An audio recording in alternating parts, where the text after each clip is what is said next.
চুরি যাওয়া মোবাইল উদ্ধার করে মালিকদের হাতে ফিরিয়ে দিল দুর্গাপুর থানার পুলিশ। মোবাইল ফিরে পেয়ে খুশি মালিকরা। দুর্গাপুরের বিভিন্ন প্রান্ত থেকে চুরি হয়ে গিয়েছিল মোবাইল। তদন্তে নেমেছিল পুলিশ। তদন্তের ভিত্তিতে জেলার বিভিন্ন প্রান্ত থেকে উদ্ধার হয় 27টি মোবাইল। মঙ্গলবার দুপুরে ফিরে পাওয়া অনুষ্ঠানের মাধ্যমে মালিকদের হাতে তুলে দেওয়া হয় মোবাইলগুলি। অনুষ্ঠানে উপস্থিত ছিলেন আসানসোল দুর্গাপুর পুলিশ কমিশনারেটের circle inspector CI Ranbir Bag, OC Durgapur Sanjib De সহ পুলিশ আধিকারিকরা। Circle inspector CI Ranbir Bag বলেন, কারোর 6 মাস, কারোর 1 বছর, কারোর আবার আরো আগে মোবাইল চুরি হয়ে গিয়েছিল। তদন্তে নামে দুর্গাপুর থানার পুলিশ। তদন্তের ভিত্তিতে বিভিন্ন প্রান্ত থেকে মোবাইলগুলি উদ্ধার করা হয়। আসানসোল দুর্গাপুর পুলিশ কমিশনারেট প্রতি মুহূর্তে মানুষের সাথে, মানুষের পাশে। পশ্চিম বর্ধমানের দুর্গাপুর থেকে নিমাই দাসের রিপোর্ট, বাংলা এমজি নিউজ।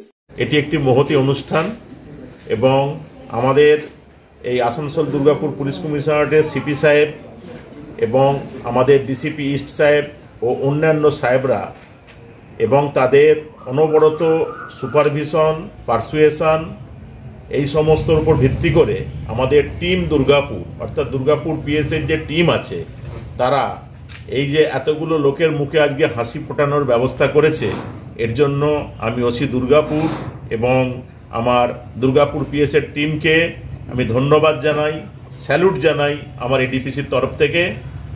প্রত্যেককেই বলি, হারিয়ে যখন যায় তার মূল্য যাই থাক, আমাদের একটু তাৎক্ষণিক প্রতিক্রিয়াটা হয় কি বুকটা খালি হয়ে গেল, মানসিক একটা কষ্ট যন্ত্রণা হয়। কারো হয়তো মূল্য 5,000, কারো হয়তো 15,000, কারো 25,000। মূল্যটা বড় কথা নয়, যে আমার জিনিসটা চলে গেল। আবার যখন সেটা ফিরে পাওয়ার কখনো প্রসঙ্গ চলে আসে তখন আমার মনে হয় আনন্দটা তার দ্বিগুণ বা আরও বেশি হয়ে যায়। তা আমরা যেমন আপনাদের কষ্টটা শেয়ার করেছি, আপনারা ভাববেন না যে পুলিশকে অভিযোগ করলে পুলিশ ভুলে যায়। কেন কেউ মে মাসে, কেউ জুন মাসে হারিয়েছেন, আপনাদের কথার মাধ্যমে আমি বুঝলাম। সেগুলো কিন্তু আমাদের এই টিম দুর্গাপুরের অনবরত পারসুয়েশনের এবং আমার ডিসিপি ইস্ট স্যার বা আমার সিপি স্যারের অনবরত লেগে থাকা, যেটাকে বলে পার্সু করার ভিত্তিতে আমাদের টিম সেগুলো বিভিন্ন জায়গা থেকে বিভিন্ন সূত্র মারফত এগুলোকে রিকভারি করেছেন। সেই জন্য আজকে আমরা একটা এরকম মহতী অনুষ্ঠানের আয়োজন করতে পেরেছি। এবং আপনাদেরকে একটাই আমার উপদেশ, যেটা ওসি দুর্গাপুর টাচ করে গেলেন, এখন আমাদের কাছে সবচেয়ে বড় চ্যালেঞ্জ হচ্ছে সাইবারের চ্যালেঞ্জ। এবং আমি ঘটনাচক্রে দুর্গাপুর সাইবার সেলটাও দেখি, প্রত্যেক দিন মানুষগুলো যখন টাকা খুইয়ে আসে, ক্রাইমের ভাষা পাল্টে গেছে, ক্রাইমের সিস্টেম পাল্টে গেছে। আপনারা যখন ফোনটা হারান, আগের দিনে হতো আমরাই অনেক সময় উপদেশ দিতাম, ওরা যদি এই সাইবার ফ্রডের হাতে পড়ে, ওদের নিজস্ব সিস্টেমের মধ্যে ওরা ওটিপি আনিয়ে নিয়ে আপনার ব্যাংকটা মুহূর্তের মধ্যে শেষ করে দেবে। সারা জীবনের সঞ্চিত অর্থ আমাদের ব্যাংক খালি হয়ে যাবে, সেটা বড় বেদনা। তাই প্রত্যেককে বলবো, যদি জানা থাকে ভালো, না জানা থাকলে আমার সাইবার থানায় আসবেন, ওদের হেল্প নেবেন। আপনারা আধারটা লক করে রাখবেন, আধার লকের সিস্টেম আছে। কোনো দ্রব্য বা আমাদের টাকা পয়সা সুরক্ষিত রাখার দায়িত্ব আমাদেরই।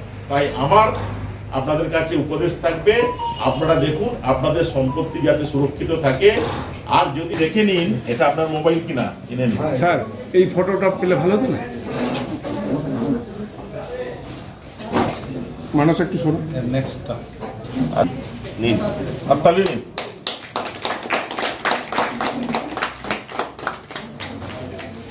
আপনার খাতাটা নিচে নাও।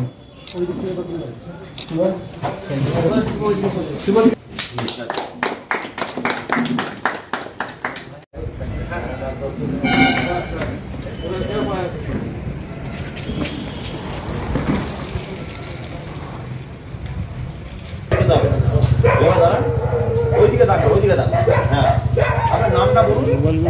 क्रिकेट क्लब वहीं से आ रहे थे, जा रहे थे, मैच चल रहा था। हो सकता मेरे पॉकेट से गिर गया, ना क्या हो गया हमको पता नहीं, लेकिन मिसिंग हो गया था वहाँ पर।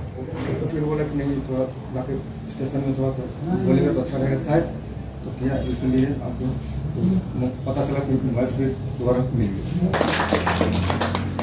ঠিক আছে, এই লাল টুপি আপনি কিছু বলবেন? আসুন।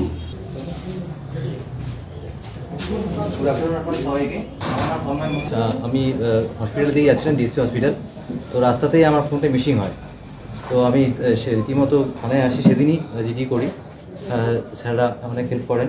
তারপর কিছু মাস আগেই ফোন আসে, কিছুদিন আগেই ফোন আসে তারপরে আমরা এখানে আসি এবং ফোনটা পেয়ে আমরা খুবই আনন্দিত হয়েছি। ধন্যবাদ আপনার সবাইকে, থ্যাংক ইউ। ঠিক আছে, দুর্গা